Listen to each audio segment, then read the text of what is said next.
안녕하세요. 비뇨기학과 김상훈입니다. 안녕하십니까, 비뇨기과 최현선입니다.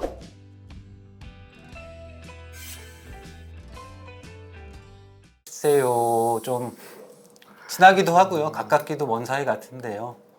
이제 같은 과를 하면서 뭐 같이 부딪히기도 하고 같이 많이 도와주기도 하고요. 동료이고 후배이고 후배지만 또 배우는 점도 있고 어떤 측면에 어떤 일에서는 뭐 가족보다도 더 의지할 수 있는 사이인 것 같습니다. 김상훈 교수님은 제 3년 선배시고요. 저희가 의국 생활을 같이, 전공의 생활을 같이 했어서 아주 친하죠. 과장님 집에 숟가락이 몇 개 있는지도 잘 알고 있을 정도이죠. 오늘은 병원에서처럼 환자 볼 때처럼 그런 팀워크로 찐 케미를 보여드리도록 하겠습니다. 화이팅!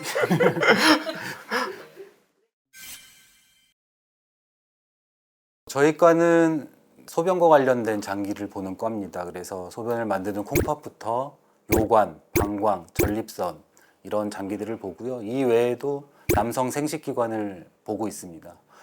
그래서 전립선, 방광, 소변과 관련된 증상으로는 소변을 자주 보거나 못 참거나 하시는 분들이 계실 수 있고요. 역으로 소변을 못 봐서 소변 보기가 힘들어서 오시는 환자분들도 있습니다. 그리고 이제 소변의 색깔이 변하는 혈뇨, 유관적 혈뇨 때문에 오시는 분들은 또 있을 수 있고요. 이런 경우에는 이 소변과 관련된 장기에서 어느 쪽에 어느 문제가 있을지 모르기 때문에 콩팥부터 요관, 방광, 전립선, 요도까지 전반적으로 훑어서 검사를 진행하게 됩니다. 이 외에 또 만일에 비뇨기 장기에 암이 생긴다면은 그럴 때는 체중이 감소한다든지 빈혈이 생긴다든지 아니면 만성적으로 피로감을 느낀다든지 하는 증상이 있을 수 있어요. 전립선염이 대표적일 수 있고요. 이 전립선과 관련돼서 만성염증이 있는 거고 만성적인 염증이 있어서 그로 인해서 이제 골반 저 근육까지 영향을 받고 일반적으로 회음부의 통증이라든지 아랫배 통증 같은 증상이 있을 수 있고 또는 소변을 좀 자주 본다든지 그런 증상도 있을 수 있고요. 아니면 이제 사정시 아프다든지 아니면 발기시 통증을 느낀다든지 이런 어떤 통증을 주로 호소하는 질환이 있을 수 있습니다. 원인은 보통 세균에 의한 감염도 있고 아니면 그런 염증 반응 때문에 생긴다고도 하는데요. 그래서 일반적으로는 항생제나 소염, 진통소염제를 처방해서 주로 약물 치료를 하는 질환이 되겠습니다. 저는 이제 가장 흔한 질환 중 하나인 전립선 비대증에 대해서 이야기를 드려볼까 하는데요. 전립선 비대증은 전립선 자체의 크기가 커지는 현상으로서 나이가 들면서 생기는 자연스러운 노화 증상의 하나로 생각해 보시면 될 것 같습니다. 전립선이 커지면 대부분 가장 대표적으로 영향을 받는 기관이 요도를 압박하게 되어서 소변을 제대로 보지 못하는 배뇨 장애가 생길 수 있는데요. 이런 경우에는 비대해진 전립선을 제거하는 수술도 생각해 볼 수 있고 수술이 마땅치 않다면 약제를 써서 증상을 호전시켜 보는 것도 시도해 볼 수 있습니다. 수술적인 방법에서는 예전에는 전기를 이용해서 전립선을 잘라내는 수술들을 많이 하곤 했었는데요. 요즘은 이제 레이저로 전립선을 깎아내거나 최근에는 이제 증기를 이용해서 간단하게 크기를 줄이는 퇴축술을 시행해 볼 수도 있습니다. 그리고 이제 너무 큰 전립선을 가지고 계신 환자분들도 있는데요. 이런 분들은 이제 로봇을 이용해서 전립선을 통째로 제거하기도 합니다.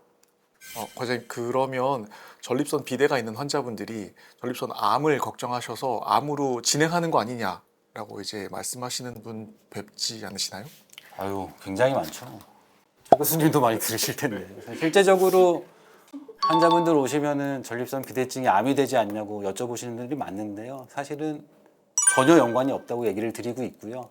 다만 이제 전립선 비대증이나 전립선 암이나 다 나이 드신 분들이 생기니까 노년기, 근데 같은 나이대에 생기기 때문에 연관성이 있다고 생각하시지만 실제로는 전혀 별개의 질환이라고 생각하시면 될 것 같습니다. 간단하게 말하면 전립선에 생긴 악성 종양이 되겠죠. 그래서 전립선 암이라는 거는 그렇게 전립선에 생긴 악성 세포가 증식을 하는 경우를 말합니다. 그래서 일반적으로는 전립선은 주로 정액을 만드는 어떤 샘이기 때문에 그런 샘에서 기원한 선암 종류가 가장 많습니다. 다른 장기에 생긴 모든 암들이 마찬가지겠지만 초기에는 전립선 암으로 인한 증상은 아무것도 없다고 봅니다. 다만 초기에 만약에 전립선암 초기의 환자가 배뇨와 관련된 소변이 안 나온다든지 자주 본다든지 하는 증상이 있으면 이거는 암 자체로 인한 증상이기보다는 동반된 전립선 비대증의 증상이라고 생각을 합니다. 작은 크기의 암들은 증상이 없는 게 맞겠죠. 근데 암의 크기가 커지면 전립선이 요도를 누르는 효과가 나타날 수 있어서 요로 폐색 증상, 소변을 보기 불편하다든지 시원하지 않다든지 하는 증상이 나타날 수 있는데, 이런 증상들이 나타났을 때는 이미 조금 늦어 있는 경우도 있어서 미리미리 검사하시는 게 좋을 것 같습니다. 특이할 만한 증상으로는 사정할 때 나오는 정액에 피가 섞여 나오는 혈정액증이라는 증상들이 생길 수 있는데요. 혈정액증이 있다고 모두 전립선 암은 아니지만 적어도 검사할 수 있는 이유는 될 수 있기 때문에 그런 증상이 있으면 빨리 검사하시는 것을 권하고 싶습니다. 최근에는 이제 개인 병원에서 검진 같은 거 하시다가 이제 피 검사를 하시는 경우가 꽤 있는데, 그때 이제 수치가 높다, 좀 이상하니까 큰 병원에 가서 검사를 해봐라라는 얘기를 듣고 오시는 분들이 종종 있습니다. 바로 이제 전립선 특이 항원이라는 검사인데요. 영어로는 PSA 검사라고 부르고 많이들 이제 확인하시게 되죠. PSA는 전립선의 상피세포에서 합성되는 단백질, 일종의 효소입니다. 그래서 말 그대로 전립선 외에 다른 조직에서는 검출이 되지 않기 때문에 전립선 질환과 연관성이 높습니다. 그래서 이 PSA는 꼭 암에서만 나타나는 건 아니고요. 정상 전립선 세포에서도 합성이 되는 물질인데, 암세포에서는 정상 세포보다 더 많은 합성을 하게 되고, 그래서 PSA 수치가 높으면 혹시 암이 있지 않을까 의심을 할 수 있는 겁니다. 근데 이런 유용성 때문에 전립선암 표지자로 사용을 하고 있고요. 일반적으로 수치가 딱 정해진 바는 없습니다. 하지만 대한민국에서는 이제 3이 넘어가는 경우, 저도 그런 경우에는 전립선 암에 대해서 이제 정밀 검사를 시행할지 고민을 하고 있습니다. 저희 병원 같은 경우에는 4 정도를 이제 정상 한계 마지노선이라고 보는데, 기관마다 좀 다를 수 있습니다. 다른 병원에서는 3으로 보는 경우도 있고요. 다른 또 어느 기관은 2.5인 경우도 있습니다. 2.5에서 4 사이는 저희가 그레이존, 회색지대라고 해서 암이 나올 확률이 그래도 조금 있다라고 봐서, 저는 2.5에서 4 사이면 조금 더 관찰하면서 추이를 보는 편입니다. 우리나라에서는 남성 전립선 암이 3, 4위임에도 불구하고 국가 검진 사업에는 들어가질 않아요. 그래서 환자분들이 검사를 안 하고 이제 오시는 경우들이 꽤 있는데요. 검사 자체가 많이 비싼 검사는 아니거든요. 저희 병원에서 이제 건강보험으로 하면 이 항목 하나는 14,000원 밖에 되질 않거든요. 그래서 50대 이상에서는 일반적으로 권유를 하고 있고요. 그다음에 이제 특별한 경우 40대에서도 검사를 합니다. 일반적으로 뭐 가족 중에 전립선암이 있던 그런 가족력을 가지고 있다든지 그러면은 45세 이상, 40세에서도 PSA 검사를 권유하고 있습니다. 하셨나요? 아직은 만 50이 안 돼서. 전 했는데요. 저도 내년부터 할게요. 네, 하세요. 여러분이 집안에 전립선암 환자가 있다면, 여러분이 술과 담배를 즐겨 한다면, 여러분이 평소 고기를 즐겨 드신다면 전립선암을 조심하셔야 합니다. 집안에 전립선암 환자가 있다면, 물론 이제 아버지, 할아버지 쪽이 되겠죠. 아버지나 할아버지가 전립선암을 알았다면 전립선암을 좀 조심하시는 게 좋겠습니다. 알코올이 직접적으로 전립선암 발병률을 높인다라는 측면에서는 아직 이견이 있는 편입니다. 하지만 술과 담배는 뭐 만병의 근원이니까 다른 암도 유발할 수 있고, 식생활도 매우 중요하다고 보는데요. 여러 가지 측면에서 보았을 때 피할 수 있다면 피하는 게 좋을 테니까 식생활은 좀 채식 위주로 하시는 게 좋을 것 같습니다. 예전에는 전립선암이 의심이 되면 바로 조직 검사를 했었는데요. 요즘은 MRI라는 영상 검사를 통해서 전립선암이 있을지의 확률을 좀 더 자세히 볼 수 있습니다. 그래서 적어도 50% 이상 의심이 될 때 조직 검사를 권하게 되는데요. 출혈과 감염의 부작용을 최소화시키고 안전한 환자 조직 검사를 위해서 그렇게 권하고 있습니다. 조직 검사는 항문으로 하는데, 항문 안쪽에 전립선 초음파를 보면서 적어도 12군데 이상을 바늘로 찔러서 조직을 채취하게 됩니다. 아프시다고 말씀하시는 분들도 있는데 저희가 항문에는 국소 마취를 해서 그 부분의 통증은 최소화 시켜드리고요. 조직 검사를 할 때 대부분은 환자분이 좀 뻐근한 정도, 장은 통증을 느끼지 않기 때문에 뻐근한 정도로만 해서 조직 검사를 진행하고 있습니다. 초음파가 들어가기 힘들 정도로 이제 항문이 작으신 분들은 좀 불편하실 수 있는데 저희 병원 초음파 기계가 되게 가늘거든요. 그래서 다들 잘 하시고 오시더라고요. 네, 저희 은평성모병원에서는 안전하고 덜 아프게 조직 검사를 받으실 수 있습니다.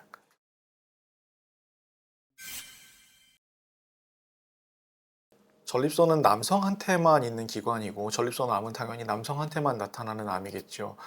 이런 성질을 이용해서 남성 호르몬을 차단하면 암세포들이 더 이상 먹고 살 수 있는 여지가 없어지기 때문에 암세포들이 더 이상 움직이지를 않게 되는 현상이 생길 수 있습니다. 이런 것들을 이제 환자분들이 쉽게 이해하실 수 있도록 전립선 암이 얼어버린다, 굳어버린다라고 표현을 하는데요. 약제에 대한 저항성을 가져서 움직이는 데까지 걸리는 기간이 통상 5년에서 6년, 길게는 7년까지 볼 수 있기 때문에 기대 여명을 잘 생각하고 예전에 수술을 무작정 권하거나 그런 게 아니라 그 기대 여명을 잘 생각하고 삶의 질까지 고려해서 치료 방법을 결정하시는 게 좋겠습니다. 저는 환자들에게 이제 남성 호르몬 차단 치료를 설명할 때는 암의 밥줄을 끊는다라고 얘기를 드립니다. 이제 암세포의 밥줄을 끊음으로써 더 자라지 못하게, 더 그러므로써 진행을 하지 못하게 하는 치료 방법인 거죠. 그래서 다만 남성 호르몬을 차단시키니까 남성 갱년기 증상 같은 부작용이 조금 있을 수는 있어요. 그래서 너무 얼굴이 붉고 힘들다, 뭐 땀이 많이 난다, 뭐 그런 증상을 호소하시는 분들도 있는데요. 그래서 전이가 없는 어떤 진행된 국소암 환자라든지 뭐 국소암이지만 다른 질환으로 수술을 받을 수 없는 환자들, 마취가 어려워서 수술을 받을 수 없는 환자들에게는 방사선 치료도 많이 권유하고 있습니다. 요즘 방사선 치료 장비도 좋아지고 치료 효과도 좋아지고 부작용도 많이 줄어서요. 정확하게 말하면 남성 호르몬을 차단하는 치료죠. 그래서 남성 호르몬을 차단시키면 아무래도 남성성이 감퇴하게 되니까 성욕도 감퇴되게 되고, 또한 이 치료가 길어지면 발기를 유지하는 그런 음경해면체의 비가역적인 손상이 발생할 수 있습니다. 그래서 발기부전이 생길 수 있고요. 이렇게 생긴 발기부전은 남성 호르몬 치료를 중단해도 절반 정도에서는 회복이 안 된다고 보고는 되고 있습니다. 저희 병원에는 암 환자를 위한 패스트 트랙이라는 시스템이 존재하고 있습니다. 그래서 개인 병원이나 타 병원에서 암이 의심되는 환자를 의뢰해 주시면 짧은 기간 내에 암 검사를 할 수 있게 진행을 하고 있고요. 전립선 암을 진단하기 위해서는 검사들이 여러 개가 있거든요. 그런 검사들의 소요되는 시간을 최소화하기 위해서 외래 방문하시자마자 피검사와 초음파 검사, MRI 검사까지를 한 번에 예약을 하셔서 빠른 때에는 당일날 다 검사하실 수 있도록 늦은 시간이라도 괜찮다면은 그렇게 진행을 해서 환자분의 불안감들을 좀 덜어드릴 수 있도록 노력하고 있습니다.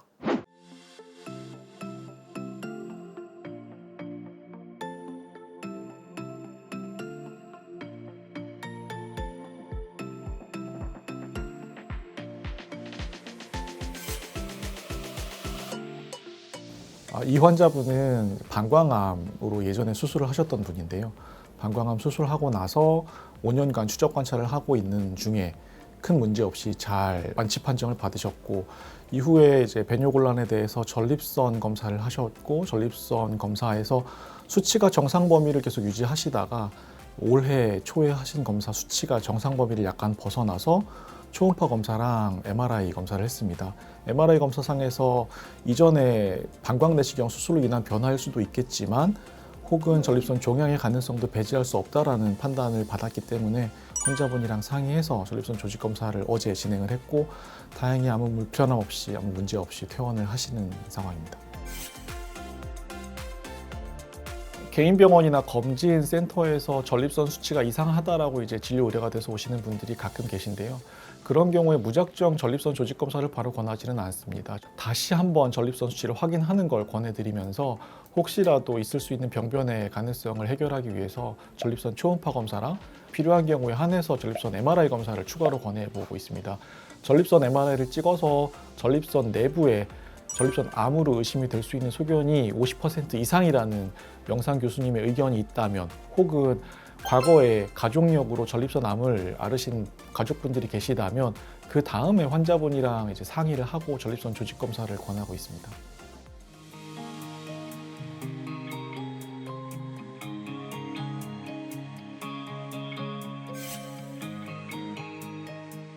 전립선암 수술은 방식에 따라서 크게 세 종류가 있습니다. 예전부터 해오던 개복 수술이 있고요.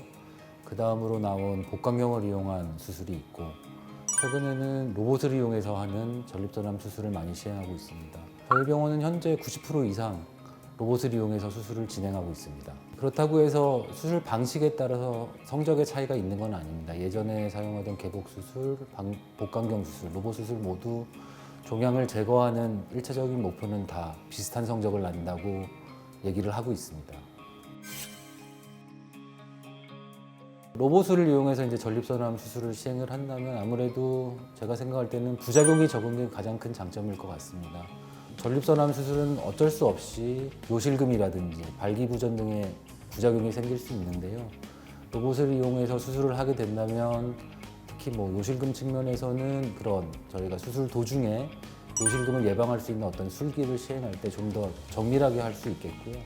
발기부전 측면에서 본다면은 그 발기와 관련된 신경을 살리는 데 있어서 좀 더 확대되어 보여서 부작용이 적은 장점이 있다고 생각합니다. 다시 말하면 아무래도 로봇 수술이 좀 더 정밀하고 정확한 술기를 할 수 있다는 얘기가 되겠죠.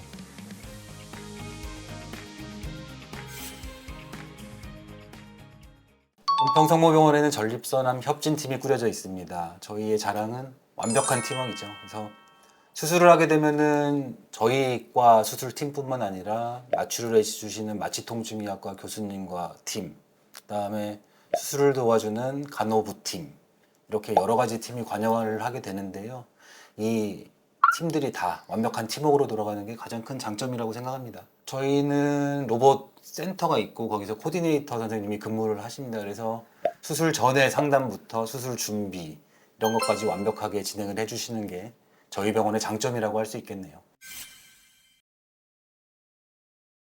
아무래도 높은 편이죠. 드물게 이제 수술 후에 발기가 안 된다고 하시는 분들이 가끔 계시는데, 워낙에 수술을 받으시는 분들 연세가 좀 있으시다 보니까 제가 살짝 여쭙거든요. 이제 수술 전에는 그러면 부부관계를 많이 하셨냐고 여쭤보면은 조용히 아니라고 말씀하시는 분들도 계셔서, 아무래도 수술 자체가 환자분이 수술을 하는 대가로 요실금과 발기부전을 어느 정도는 감수해야 되는 상황이기 때문에 로봇 수술이 아무리 잘 된다 하더라도 여지는 남겨두고 환자분이랑 상의를 잘 하고 진행을 해야 됩니다. 수술하고 나서 그리고 환자분들이 가끔 이제 말씀하시는 게 성기 크기가 좀 작아진다라고 말씀하시는 분들이 있는데요.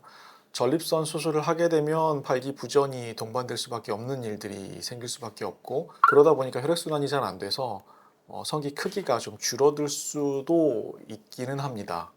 네, 실제적으로 외래에서 화장실 가서 소변을 보고 싶은데 잡을 게 없어서 조준이 안 된다라는 불만을 얘기하시는 분들도 간혹 있습니다.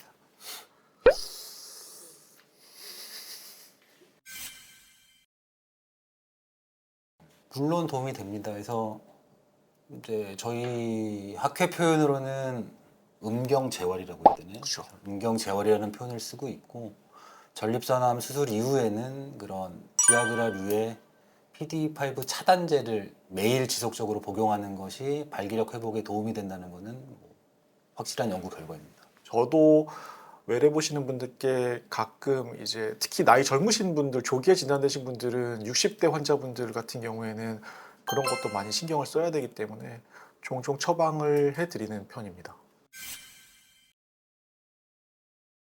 일반적으로 이제 병원에서 전립선 마사지는 전립선염을 진단할 때 사용을 합니다. 그래서 꾹꾹 눌러서 전립선 액을 요도로 나오게 해서 받아가지고 이제 염증 검사를 시행하는 게 되는데요.